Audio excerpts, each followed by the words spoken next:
So, today I want to talk about a concept that I call income with the potential for unlimited upside. A lot of debate all the time about how you get income from your portfolio. And with today's low interest rates, it's not easy. Dividend stocks maybe get you 2 to 3%, bonds maybe 3 to 5. Yeah, you could go further out in credit or duration. In our opinion, you're not getting paid for the risk. So what you've seen is a rise in popularity of something called a covered call. With a covered call, what you are doing is you're buying a stock you like and you think is going to increase in value, and you're selling a call option against it. Now, we are big fans in the right circumstances of selling options. We teach investors something we call the heat formula, and the E stands for edges. One of the edges that we teach people is be the casino, not the gambler. The casino always they don't always win, but they always have the odds stacked in their favor. And in our mind, selling an option is kind of Wall Street's version of being the casino. But here's the problem. When you sell a call option, you're getting a premium. Why is someone paying you to buy a call? Well, in a call option, when you sell it, you are giving up your upside over a certain level. And someone is paying you because they also think the stock is going to go up and they want to buy your upside from you. Here's the problem with that. If you think a stock is going to go up, why would you sell away some of your upside? Doesn't make a whole heck of a lot of sense to me.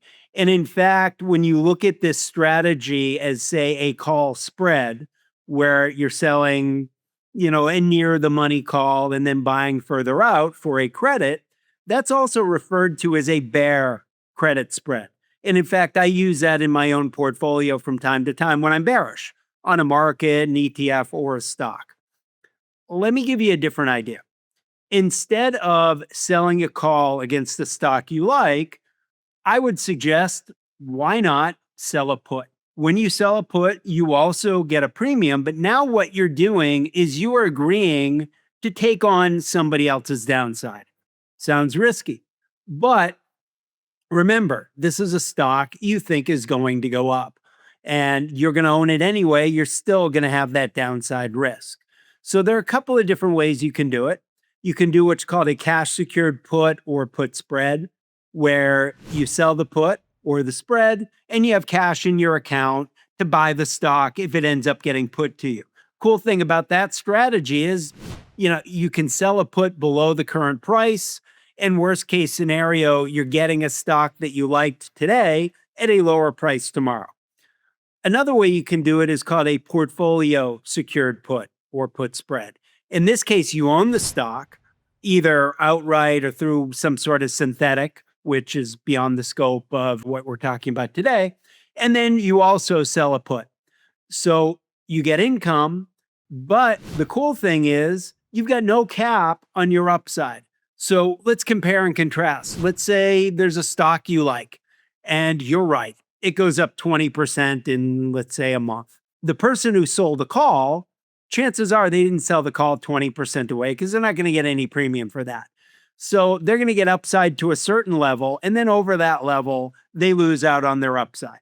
The person who sold the put has all of the upside, and their put expires worthless. They keep that entire premium. Something to think about when you're looking to generate income from your stock holdings and potentially earn more than you get in dividend stocks or bonds. As always, consult your financial advisor. Options are risky. These are advanced strategies that we only touch the surface on. But again, something for you to think about when you're looking to generate income. Thank you.